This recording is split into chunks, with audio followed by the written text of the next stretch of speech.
As of June 14th, 2014, I have decided to remove our pages on the social networking site Facebook and Twitter.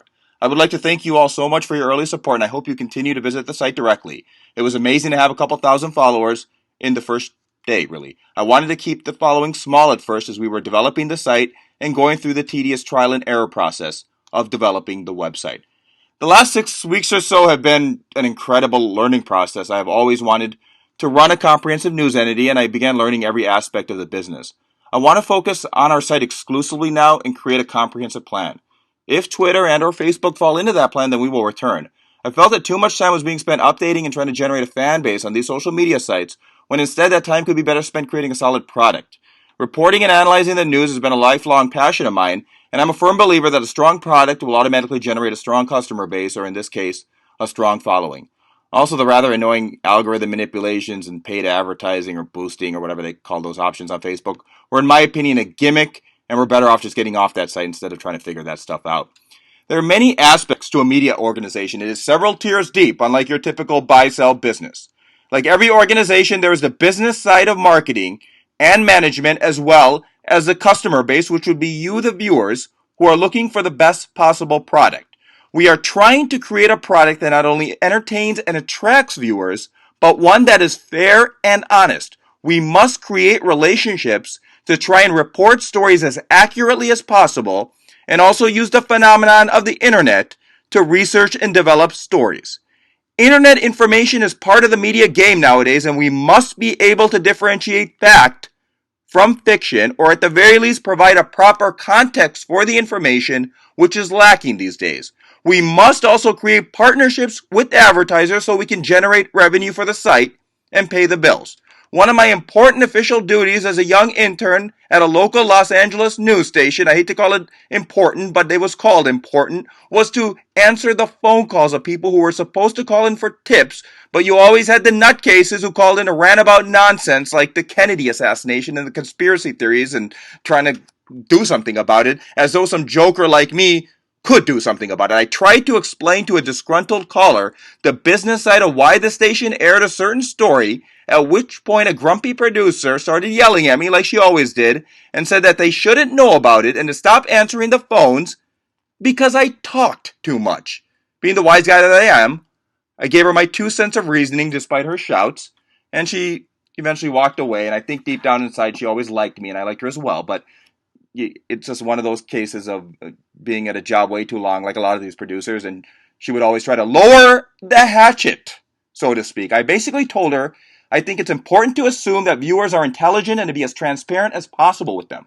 Unfortunately, the culture in many of these newsrooms was to assume they are somehow more intelligent than everyone else, when in reality the press is a servant of the public, who provides an important link between the viewers and the real happenings of the world.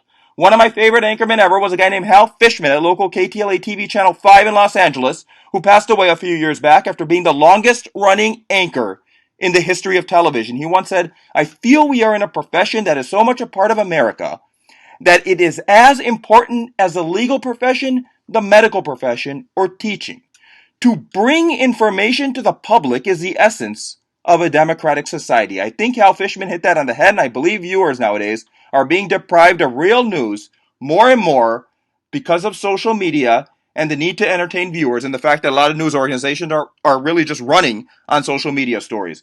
I also want to be fair to you as my supporters and not bombard you with those posts or those ridiculous hashtags that I myself find extremely annoying. Feel free to check the site when you need to know the latest headlines. We have been shifting to audio and will eventually incorporate video and a TV studio.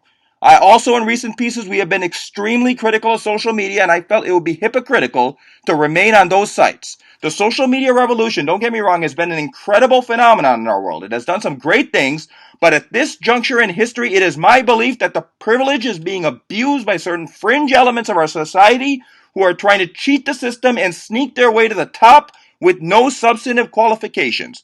On the other hand, it has also caused tension when dealing with elites, because while people talk a big game when it comes to equality and all that helping the world stuff, many of these people don't like their territory being infringed upon by people they feel are inferior to them. Also, social media tends to manipulate information at the expense of substance. I want the site to have nothing to do with the wild, wild west of social media and the new class warfare that it has caused. It has basically just created another 100,000 or so, or million, so I don't know, layers of nothingness, which is what we don't need at this point. We need solutions and we need quick decisions to be made on different problems.